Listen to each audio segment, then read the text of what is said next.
What's up, guys? Welcome to Rad Talks. Today, I'm going to show you how to place a trade on Robinhood.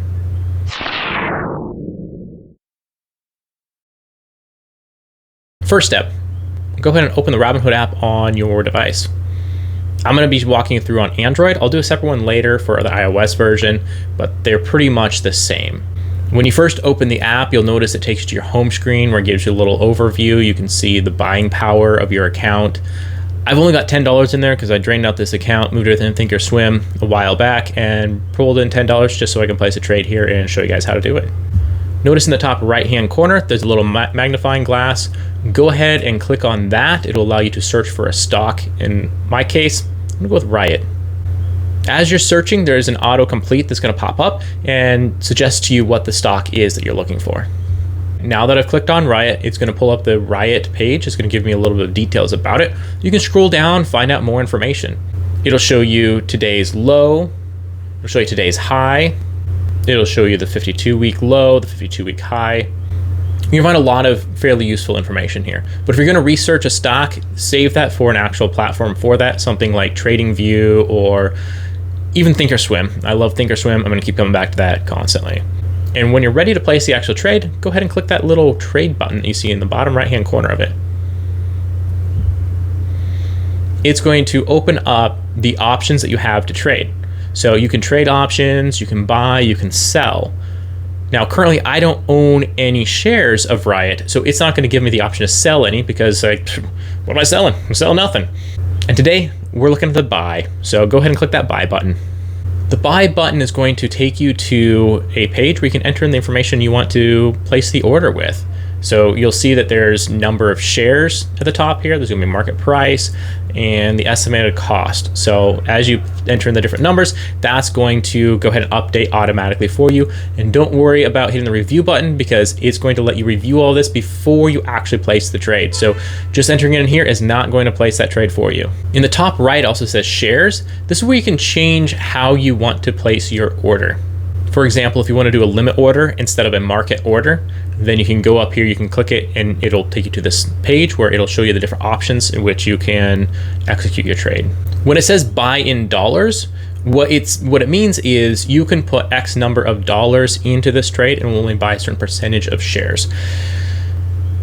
I don't recommend this. I'm also not recommending this because this is not financial advice. Remember that. However, what the downside is to this is you're limited to a market order when you're buying in dollars. So if I wanted to buy $1 worth of a share, then it is going to go out there and it's going to purchase this at market price, which may be higher than I wanted to buy, and then break it down to where I only get a percentage of what $1 would have been as a percentage of that share. So in order to get, let's say it's a $5 stock, and I executed this 5 times in a row and only did it for $1, at the end of it, most likely I'm not even going to have one share, even though I spent $5 for a $5 stock. This is one of the reasons I prefer to just buy in shares. If I'm going to buy the number of shares, that way I'm getting a whole number and there's no partial that has to be broken up and has to be done at a market value. All right, and this is going to take us right back to that page that we were just on to place the order. Let's go ahead and enter in one share. You'll see that auto populates up for the 530. Also, again, we were just saying we don't want a market order. So let's go ahead and go back in here, go into the info and click in limit order. Now, what a limit order does is it says if you want to place a trade and you give it a limit of $5. That's a hard limit. That means you're not going to pay anything more than $5 for it. However, if the price of the stock is say 536 or 530, something like that, you might not be buying a share of that stock either because no one out there is ready and willing to sell their share for the price you're willing to buy the share at. But it will stop you from overpaying for that share. So if you went for market order, this is where the bid and the ask really comes into play. If the bid, for example, were to be, say, $4 and the ask price was $6, then your average price, your mean price, the price that it's showing the value of the price in Robinhood would be $5. However, if you placed a market order for that, what that means is going to go up to whoever's asking for it. People are asking for $6, so you're going to be buying it for $6. This is why a limit order is important, and that's how the buy and the ask come into play with a market order. So what that means is if you have the bid at $4 and you have the ask at $6 and you come in and you say limit order at $5, that means you're not going to pay $6 for it. And until there's an ask or someone out there who's ready and willing to sell a share for $5 or less, you're not going to be buying the share. You might buy it for less. So if it drops, the price drops down, the price drops down to $4, you're going to be buying it at $4 even with the limit order. The same is true on the selling side. It's going to go ahead and do it just in the inverse to make sure you don't sell it for anything less than what you are willing to sell it for. And again, this is only true if you do a limit order. If you do a market order, it is just going to go out there and get the first person who's willing to buy it or sell it. So with using limit order, it's going to ask us what a limit price is. This is where if it was, say, a bid of 4 and an ask of 6, we'd be putting in 5, saying we want to buy for 5. However, in this case, I actually want this to go ahead and execute really quickly so that I can show you guys what it looks like to buy a share. And so because of that, take a look at the market price. That's $5.34 right now. I'm just going to go ahead and do $5.34. Yes, I'm doing a limit order for the market price. This is effectively the same as doing a market order. Slightly different, but effectively the same. Even though it looks like a market order and acts like a market order in this moment, it's different in that if we go ahead and click the submit button and we send out this order, and the price changes before it executes, this limit is still a hard limit. Whereas if we were on market and the price changed, we can go ahead and be paying a lot more for it. We're buying it for a lot less, depends on what the market did. When we click continue, it's going to ask us to set the trading hour limit on our trade. When I say limit, that has nothing to do with it being a limit or market order. It has everything to do with when we want to cap it. So we can say we want it to only execute and trade during the market this day, today's market. So that would mean from 9:30 in the morning to 4 in the afternoon. Don't worry about what it shows here, the 10:30, 5:30, it's time zone difference. Or we can go ahead and say extended hours.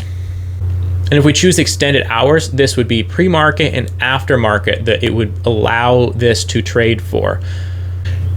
When we click continue, it's going to take us to the next page to be able to select what time we want it to be enforced for as well.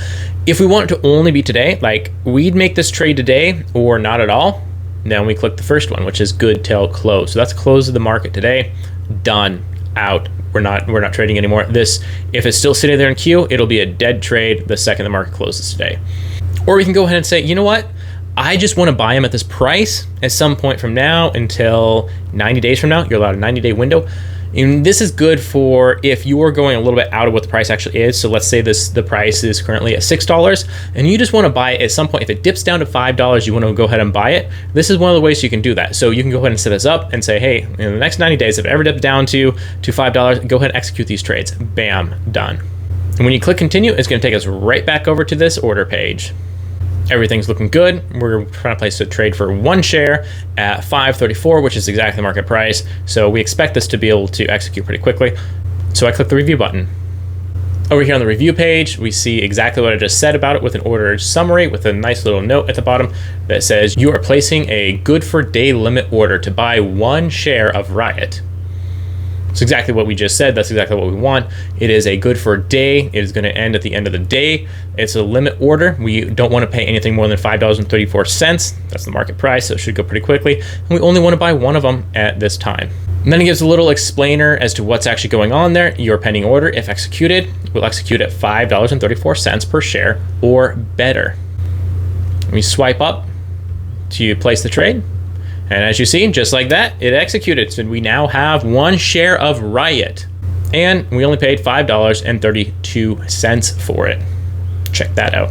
At this point, you can go to your order history of this order by clicking view order. Order's done. And you're done. You now own, well, I own. If you were following along, you do too, but probably a wholly different price. And I don't recommend just blindly trading because someone put something on YouTube. And then a couple weeks later, the price is totally different. That's really bad advice.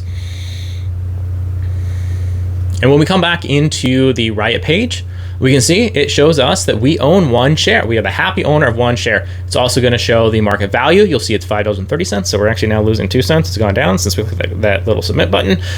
And we purchased it. And you see our average cost is $5.32. See, lost of 2 cents. This will update as we buy more shares. It's going to go ahead and update the average cost. If you sell shares, it's going to start doing that too. Keep in mind there are different ways of calculating your average cost. So you need to know your own tax strategy, how you're applying them. Everybody's case is slightly different. Track your own stocks, know your own price, know your own average cost. And as you see now, when you click on the trade button, we now have the sell option because we now own a share that we can sell. So we have 3 options here. We've got sell options, we can buy more shares, or we can sell these shares. Let's go ahead and sell. And just like before, we have the same options to be able to sell these: limit order, market order. However you want to sell them, we've got that option here. There's also a nifty button that says sell all Riot. If you do that, it'll just take and preload that up with all of your shares. However, it'll default it to a market sell option. If that's not what you're looking to do and you're wanting to do it by limit, you might just want to manually type in how many you're wanting to sell and go through the process of entering in your limit for it. And as you see, we can walk it right through. We can go ahead and change this to a limit order if we want to. And you see the price just dropped right there on 529 while we're doing this. Let's go ahead and do a limit order, and let's do a limit order for 534 because that's what we bought them for 532. We want to make 2 cents. When we click submit, you see the market price had already dropped down. It was like 529. Now you'll see it's just sitting here at 0, nothing selling, because again, there's no one out there on the buyer side actively wanting to buy a share of Riot for $5.34, because no one wants to buy it for that. It's going to sit here and not sell. We have a couple options we can do here. We can just go ahead and cancel the order and redo it with a lower one, or we can cancel and go into a market order. I'll show you how that one works. We go ahead and click the cancel button on the order, and now we can come right back into Riot. We can go back through the process, clicking trade, sell. Notice the market price now is $5.27, $5.26. We go ahead and swipe up, and just like that, this time it sold because we are selling it for the price that there is an active buyer out there for. And because of that, it gets married up, gets sold off. And we sold it for $5.25. Look at that loss. Loss of 7 cents. I just lost 7 cents for you guys. And that, my friends, is how you place a trade on Robinhood. We went through and we purchased the share of Riot, then we went ahead and sold it for a loss, locking in that loss for the end of the year. If you want to see how to place trades in other platforms, stay tuned. I'm going to be doing those episodes coming up shortly, and a few other how-tos as well. If you want to see anything specific, hit me up, drop a DM, drop a comment, and let me know what you want me to walk through to do a how-to type video on, and I'll gladly do it. I'll even throw your name on there if you want, only if you want. In the meantime, stay awesome and hit that subscribe button and share this with the world.